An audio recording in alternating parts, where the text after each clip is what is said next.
First में chapter number 4 बिंदा read कर रहे थे, जिसमें हमने ये जाना कि लेखिका को बिंदा की जो नई अम्मा थी उसका साज श्रृंगार बहुत ही अच्छा लगता था। चलिए आगे से स्टार्ट करते हैं। Open your book and page number 22, last paragraph. यह सब तो ठीक था, पर उनका व्यवहार विचित्र सा जान पड़ता था। यहाँ तक तो सब ठीक था, लेकिन उनका जो व्यवहार था बड़ा ही अजीब था। सर्दी के दिनों में जब हमें धूप निकलने पर जगाया जाता था, गर्म पानी से हाथ मुंह धुलाकर मोजे जूते और ऊनी कपड़ों से सजाया जाता था और मना मनाकर गुनगुना दूध पिलाया जाता था, तब पड़ोस के घर में पंडिताइन चाची का स्वर उच्च से उच्चतर होता रहता था। यानी उस समय जो पंडिताइन चाची थी उनका बहुत ही तेज स्वर हमें सुनाई देता था। यदि उस गर्जन तर्जन का कोई अर्थ समझ में नहीं आता तो मैं उसे श्यामा के रंबानी के समान स्नेह का प्रदर्शन भी समझ सकती थी। जब लेखिका को बिंदा की नई माँ की तेज आवाज समझ में नहीं आती थी तो वह उसे अनदेखा कर देती थी, परंतु उसकी शब्दावली परिचित होने के कारण ही कुछ उलझन पैदा करने वाली थी। लेकिन कुछ शब्दों से जो लेखिका महादेवी वर्मा थी वह उनसे परिचित थी। उठती है या आऊं, बैल की सी दीदी क्या निकाल रही है। दीदी यानी आंखें, बैल की सी आंखें क्या निकाल रही है। मोहन का दूध कब गर्म होगा, अभागी मरती भी नहीं, आदि वाक्यों में जो कठोरता की धारा बहती रहती थी उसे मेरा अबोध मन भी जान ही लेता था। यानी ऐसे वाक्य जब बिंदा की नई अम्मा बोलती थी तो लेखिका का मन व्याकुल हो उठता था। कभी कभार जब मैं ऊपर की छत पर जाकर उस घर की कथा समझने का प्रयास करती तब मुझे मैली धोती लपेटे हुए बिंदा ही आंगन से चौके तक फिरंगी सी नाचती दिखाई देती।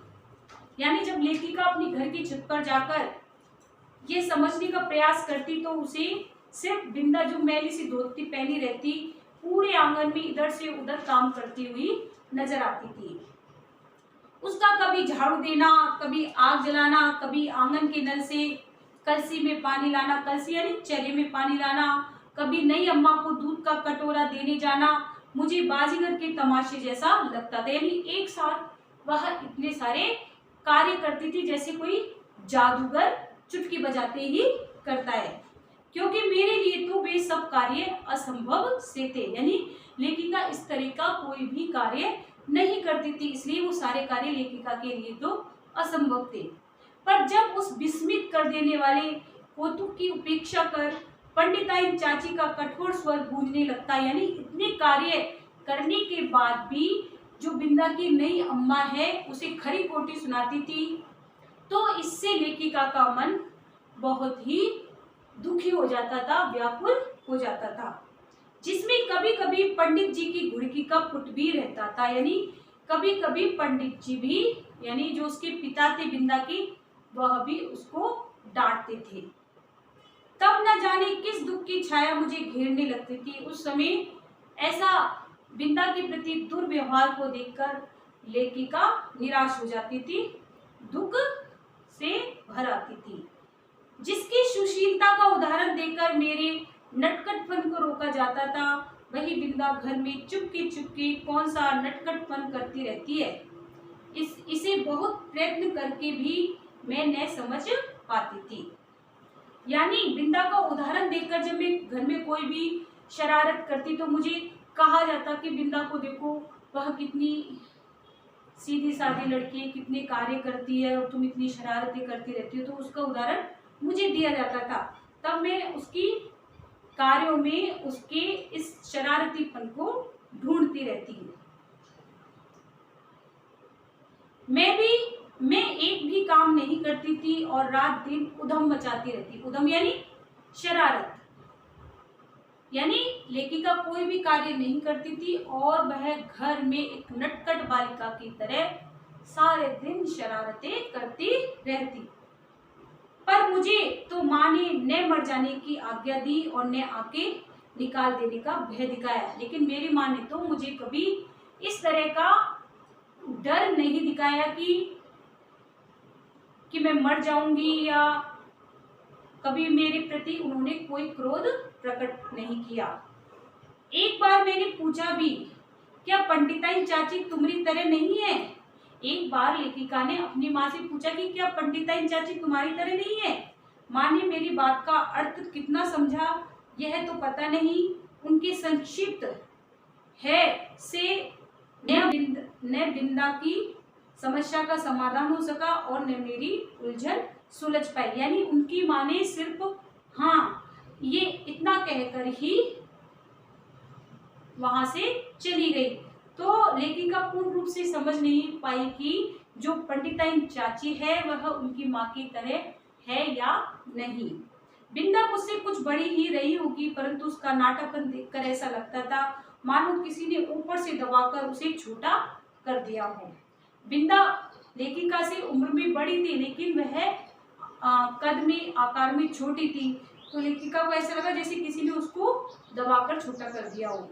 2 पैसों में आने वाली खंजड़ी के ऊपर चढ़ी हुई झिल्ली के समान पतले चर्म से मड़े और भीतर की हरी हरी नसों की झलक देने वाले उस दुबले हाथ पैर न जाने किस अज्ञात भय से अवसन्न रहते थे।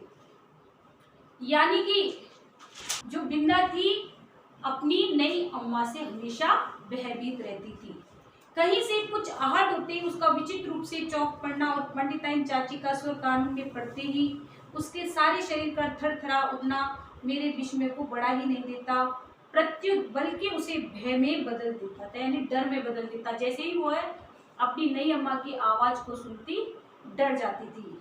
और बिंदा की आंखें तो मुझे पिंजरे में बंद चिड़िया की याद दिलाती थी, और बिंदा की आंखों को देखकर ऐसा लगता था जैसे कोई चिड़िया पिंजरे में बंद है और बाहर निकलने के लिए उस पिंजरे से चटपटा रही है, व्याकुल हो रही है। एक बार जब 2-3 करके तारे गिनते गिनते उसने चमकीले तारे की ओर उंगली उठाकर कहा, वह रही मेरी अम्मा, तब तो मेरे आश्चर्य का ठिकाना ही नहीं रहा। एक बार रात में लेखिका और बिंदा दोनों आसमान में तारे गिन रहे थे, तो बिंदा ने कहा एक बड़े से तारे की तरफ इशारा करते हुए कि वह मेरी अम्मा है। तब लेखिका को बहुत ही खुशी हुई। क्या सबकी अम्मा तारों में होती है और एक घर में? लेखिका ने पूछा, क्या सबकी एक अम्मा तारों में होती है और एक घर में होती है? पूछने पर बिंदा ने अपने ज्ञान कोश में से कुछ कण मुझे दिए। जो ज्ञान उसको था वह उसने मुझे बतलाया। तब मैंने समझा कि जिस अम्मा को ईश्वर बुला लेता है वह तारा बनकर ऊपर से बच्चों को देखती रहती है, और जो बहुत सज धज कर घर में आती है वह बिंदा की नई माँ जैसी होती है। मेरी बुद्धि सहज ही पराजय स्वीकार करना नहीं जानती थी, यानी लेखिका को तर्क वितर्क करना बहुत अच्छा लगता था। तो ये जो ज्ञान बिंदा ने दिया उससे लेखिका सहमत नहीं हुई।